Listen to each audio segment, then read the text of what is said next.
ఇక ఆదిలాబాద్ జిల్లా జైల్లో ఉన్న మాజీ ఎమ్మెల్యే బాల్కా సుమన్ను మాజీ మంత్రి కొప్పుల ఈశ్వర్, మాజీ ఎమ్మెల్యే కోరుకంటి చందర్ పరామర్శించారు. కాంగ్రెస్ కుట్రపూరిత రాజకీయాలను ప్రశ్నించినందుకు మాజీ ఎమ్మెల్యే బాల్కా సుమన్ను అక్రమ కేసులు వేధిస్తూ జైలు పాలు చేసింది రేవంత్ సర్కార్. ప్రజాస్వామ్యబద్ధంగా జరిగిన మున్సిపల్ ఎన్నికల్లో కేతనపల్లి చైర్మన్ పీఠమే లక్ష్యంగా కాంగ్రెస్ ప్రభుత్వం మంత్రి వివేక్ ప్రజాస్వామ్యాన్ని, రాజ్యాంగాన్ని అపహాస్యం చేసిందని బీఆర్ఎస్ నేతలు మండిపడ్డారు. ప్రజాస్వామ్యాన్ని పరిరక్షించేందుకు నడుం బిగించిన బాల్కా సుమన్తో పాటు బీఆర్ఎస్ నేతలపై అక్రమ కేసులు బనాయించి నీచ రాజకీయాలు చేస్తున్నారని దుయ్యబట్టారు. బాల్కా సుమన్పై పెట్టిన అక్రమ కేసులు ఎత్తివేయాలని, ఆయన్ను బేషరతుగా జైలు నుంచి విడుదల చేయాలని బీఆర్ఎస్ నేతలు డిమాండ్ చేశారు.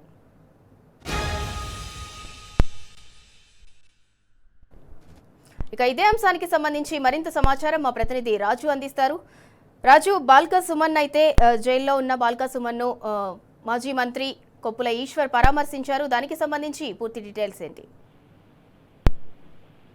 సింధురా, ఈరోజు ఆదిలాబాద్ జిల్లా జైల్లో ఉన్న బాల్కా సుమన్తో పాటు బీఆర్ఎస్ నేతలను మాజీ మంత్రి కొప్పుల ఈశ్వర్, అలాగే రామగుండం మాజీ ఎమ్మెల్యే కోరుకంటి చందర్, మాజీ జెడ్పీ చైర్మన్ జావ వసంతతో పాటు బీఆర్ఎస్ నేతలు కొద్దిసేపటి క్రితం పరామర్శించడం, జైలుకి వెళ్లి పరామర్శించి ఆ తర్వాత మీడియాతో కూడా మాట్లాడడం జరిగింది. ఈ సందర్భంగా మాజీ మంత్రి కొప్పుల ఈశ్వర్ మీడియాతో మాట్లాడారు. మెజారిటీ ఉన్నప్పటికీ కూడా బీఆర్ఎస్ పార్టీకి, బీఆర్ఎస్ నుంచి మెజారిటీ 14 కౌన్సిలర్లు గెలుచుకున్నప్పటికీ కూడా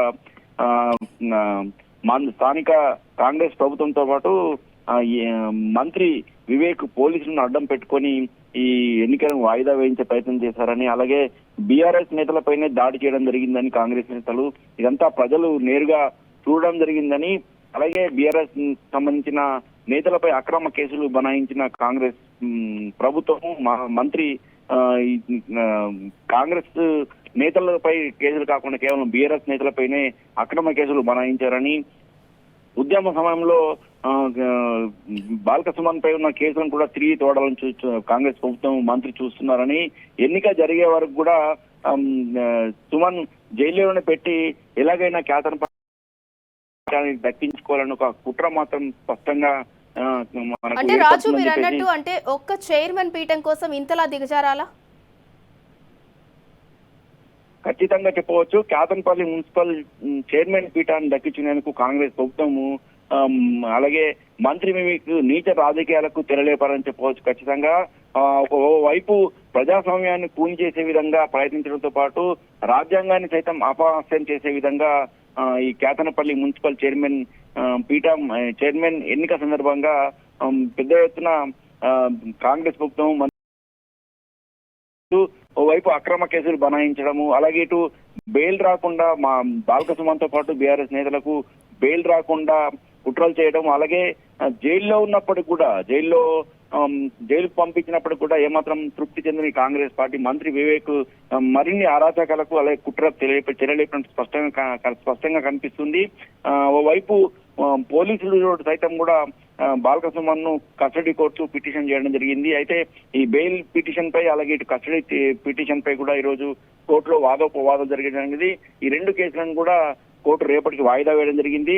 అలాగే నిన్న చూస్తే బాల్కా సుమన్ ఇంట్లో సైతం అక్రమంగా పోలీసులు సోదాలు చేయడం జరిగింది. అలాగే ఈ బాల్కా సుమన్ సంబంధించిన కేసును బలంగా వాదించేందుకు స్పెషల్ పీపీని సైతం నియమించడం జరిగింది. ఎక్కడ కూడా చిన్న చిన్న కేసులను మాత్రం ఎక్కడ కూడా స్పెషల్ పీపీని కేటాయించడం అనేది చాలా అడ్డుగా జరుగుతుంది.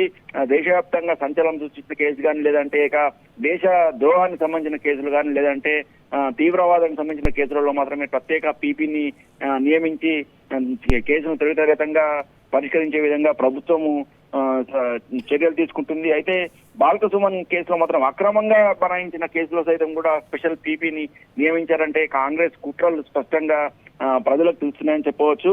అయితే ఈ సందర్భంగా కూడా మాజీ మంత్రి మాట్లాడుతూ ఎన్నిక జరిపించాలంటే ప్రజాస్వామ్యబద్ధంగా, రాజ్యాంగబద్ధంగా ఎన్నికలు జరిపించాల్సిన బాధ్యత పూర్తిగా ప్రభుత్వం పైన ఉంటుంది. అట్లాంటి ప్రభుత్వమే కుట్రలకు తెలియస్తే మరి ప్రజాస్వామ్యాన్ని అపహరించే విధంగా, రాజ్యాంగాన్ని అపహరించే విధంగా కూడా కుట్రలు లేపడం, ఇలాంటి చర్యలను మాత్రం ఖచ్చితంగా